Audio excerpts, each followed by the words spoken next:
What's up, people? Welcome back to the channel Ace's Place, where I'm acing. This is my place.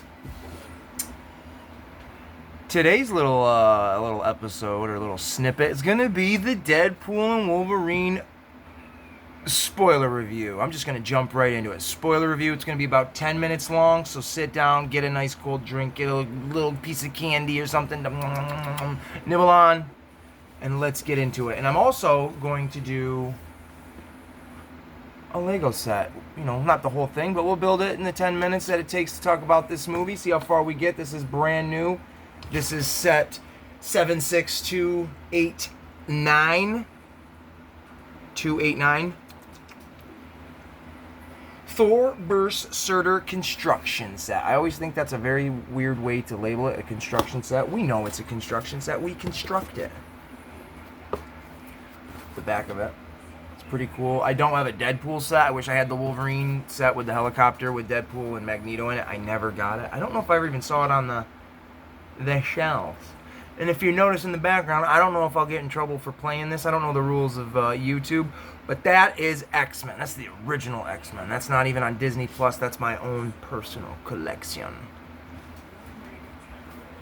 Savage Lands.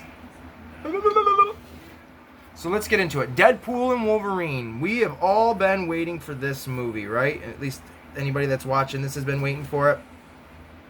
So whenever the first one came out in like 2015, 2016, it was a pretty good movie. Like, it's good. There's nothing really super wrong with it. It's a good Deadpool movie. They were limited on what they could do. And then a few years later, Deadpool 2 comes out with Cable. They were a little bit more, you know, they had a little bit bigger of a sandbox. I think that's the terms to play in with the characters. You know, they had Cable and Juggernaut and, you know, whatever, that movie. And it was a good one. At the end of it, if you've seen it, you know, you know that he time travels with Cable's little little device there, and goes back and rewrites certain things. Well, in the MCU, since this is Deadpool's first going in the MCU, he has the TVA coming after him. Now, the TVA, if you know what that is, they are the Time Variant Authority, and they're from, you know, Loki and stuff like that. I'm not going to get too much into that show or anything. But they are the Time Police, and they are coming to get him, to bust him. Bustin' makes me... This movie's great. I really enjoyed it. I would give it, before I really jump into the story or anything, I'm not going to go full story. I'm going to go Cliff Notes, and then with the spoilers involved, because you got to know who the cameos are, baby. So anyways, let's get into this too. I lost my train of thought because I, like Deadpool, am an idiot. I don't know if I'm as enjoyable, but I'm definitely an idiot. I would give it... I would honestly give it a solid 8.5. Yeah, an 8.5 out of 10.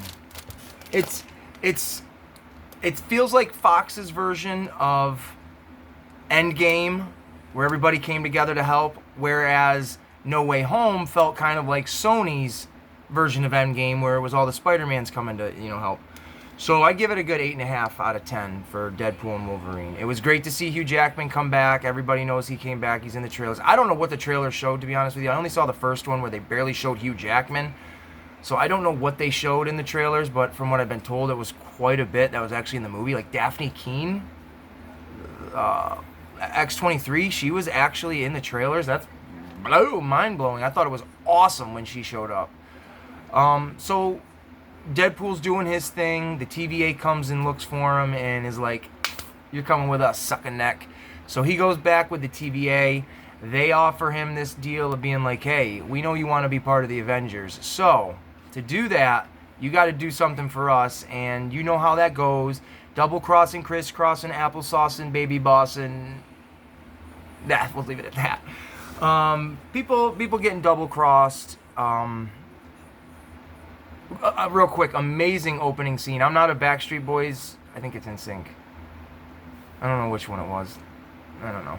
NSYNC or Backstreet Boys, whoever does the Bye Bye Bye song. It's been done to death in a bunch of movies, but this was really funny. This was a great opening. He's playing around with Logan's skeleton from Logan. I know this is a spoiler, but I don't want to give the whole movie away because I want people to be able to just still go and watch it and see how it all happens. So I'm bouncing back and forth with this. And I'm clearly not building this set. Forget about it. I'll do that in another video. I'm going to talk about this. So TVA comes and gets him. He reluctantly is like, I'm going to do my thing, but I'm also going to help you guys. He goes through all these different little multiverses looking for a Wolverine. There's a 5'3" Wolverine, like from the comic books. Patch is there. The Wolverine where he's missing his hand from Age of Apocalypse is there. Wolverine when he's on the cover of, I don't know what issue it is, but the Uncanny X-Men where he's on the big X and it's like a pile of skulls, that's there. Henry Cavill. I think it's Cavill. He's in the movie. He's in it. He's in the movie. So this poster here, I'm going to bring you around. This poster is in Japanese or Korean or Chinese. I don't know. We got our boy Henry Cavill as Superman. And a pretty good Ben Affleck as Batman. I enjoyed him as Batman. But where am I going with this? Let's speed it up. So we got Superman in this movie as a variant of Wolverine, which maybe that's a telling thing. Maybe something's coming in the future, right? That would be cool. If he was like Wolverine at some point, maybe in the universe where there's that Beast from the end of Captain Marvel, or the Marvels, whatever. So then he's working for the TVA. He finds the Wolverine that he wants, and in this Wolverine's universe, he basically let all of the X-Men die, and he feels like it's his responsibility and his curse and his cross to bear. So he's a miserable piece of shit kind of Wolverine, and it's awesome. It's so cool to see him just thrashing and bashing and slashing with Deadpool, and their back and forth is just comedic gold.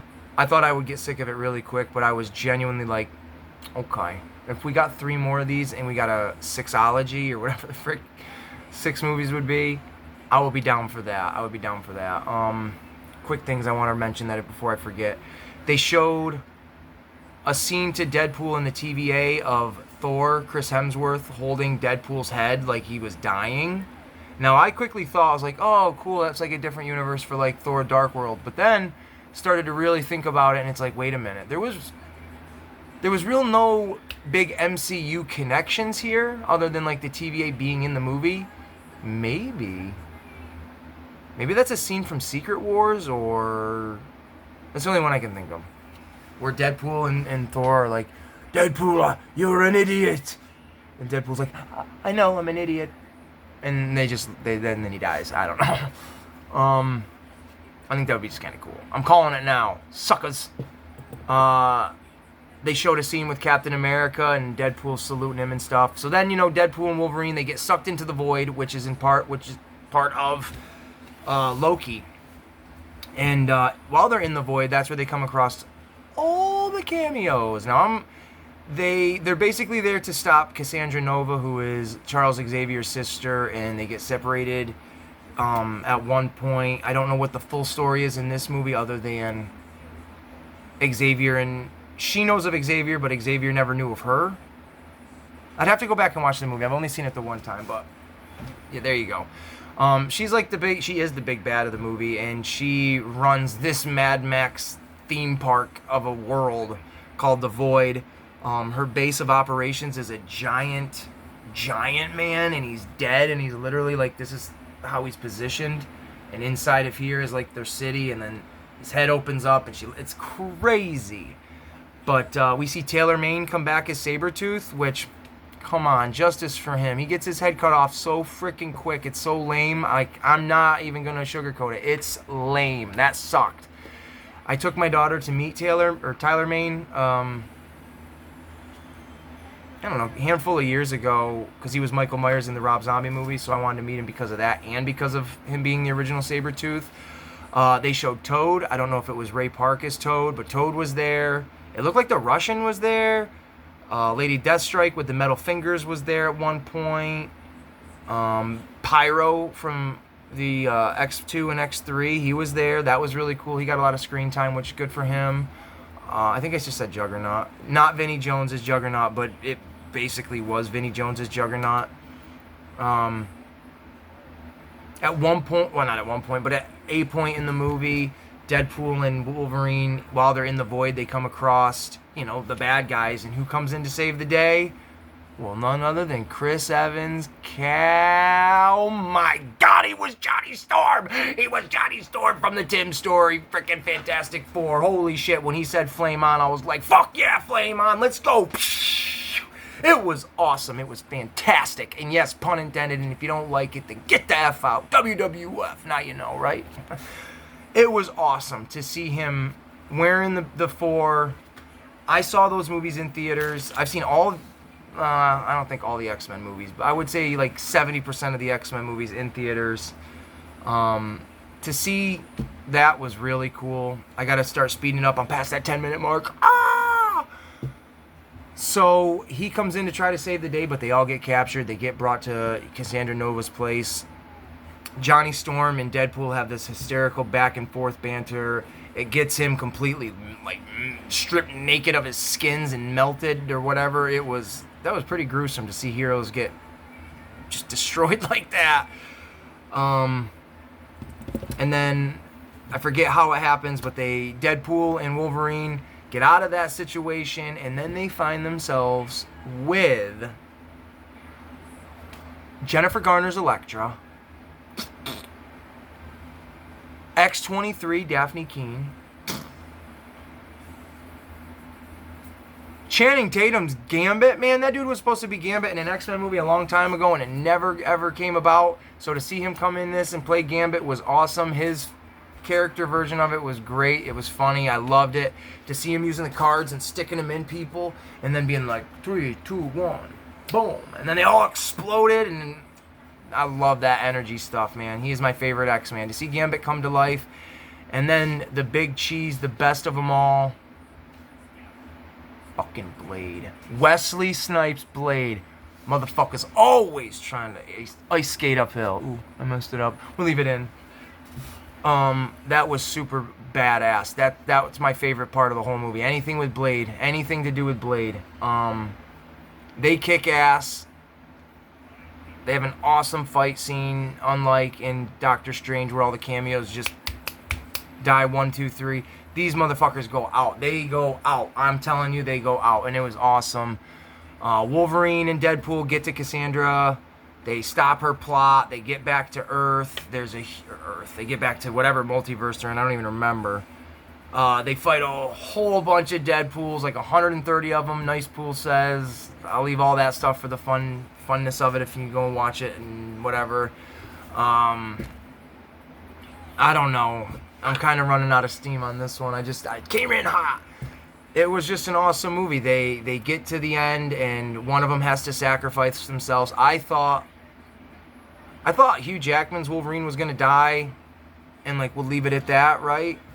And him and Wolverine. Oh man, during the fight, I gotta say, real quick, when they're fighting all the Deadpools, it gets to that point where Hugh Jackman finally puts on the cowl, and him and Deadpool are there, full costume. Wolverine. I mean, I'm 34 years old. I saw the very first movie when I was 9. I don't remember reading my first X-Men comic when I was a kid, but I remember watching this cartoon when I was very, very little. So it was like that Tobey Maguire moment of seeing him come through that portal and knowing he's gonna go swing some web, and I loved it. It was awesome. It was awesome. That fight was really cool. It was like a side-scroller video game almost. I really don't know what Deadpool was doing in that whole scene. I was watching Wolverine just sing, sing, sing. And there's a couple fights between Wolverine and Deadpool that are pretty badass. That's a majority of where the action comes from is those two, but it's good stuff. It's fun. But they get to the moment at the end where one of them's gonna sacrifice themselves, and then you come to find that both of them are gonna sacrifice themselves, and neither one of them die. And B15, she's the new authority of the TVA. I can't remember her name. She's from Loki. She kind of asked Deadpool for saving the universes, what do you want? And Deadpool's like, I want all my friends that died in the void, Gambit, Blade, doesn't say him by name, but you're left to assume those are who he's talking about.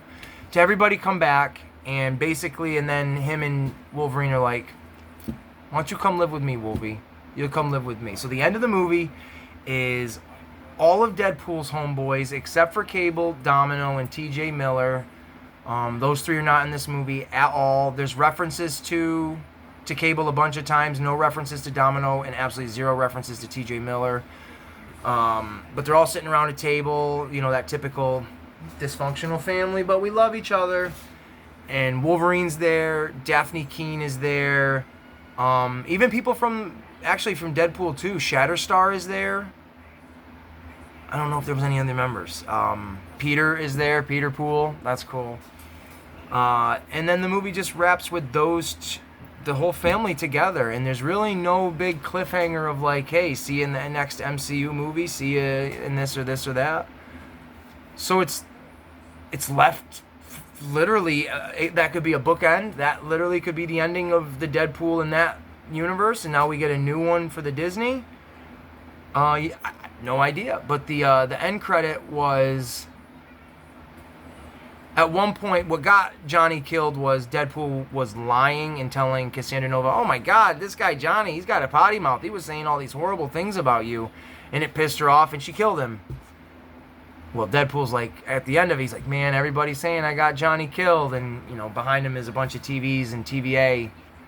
And he shows you, like, fourth wall breaking footage of when they were trapped. And Deadpool's like, so what are your thoughts on Cassandra? And little do we know, Johnny Storm actually said all those horrible things to get himself killed. And Deadpool's like, that's right, motherfucker. Like, so it's just a funny little tip of the hat kind of joke towards the movie. But again, no big like, hey, see you in the next MCU film. It was awesome. It was really awesome. It was, I enjoyed it, you know. And I hope everybody goes out and sees it. I just saw a video where they were saying it's at like almost $500 million already in its first opening weekend. That's crazy. Could you imagine being part of anything that's raking in $500 million? My body would combust into poo. I don't know. But Deadpool and Wolverine, it's out now. Really great movie. I probably skipped over a whole bunch of stuff. But the movie is basically, summing up, all about saving the multiverse and Deadpool becoming a true hero. Not a hero confined literally in the Fox universe, but a hero now in the matter of we will see him with the Avengers. We're going to see Deadpool with the Avengers. And I hope, my one thing that I'm going to end this on is, please bring Wesley Snipes back. Oh.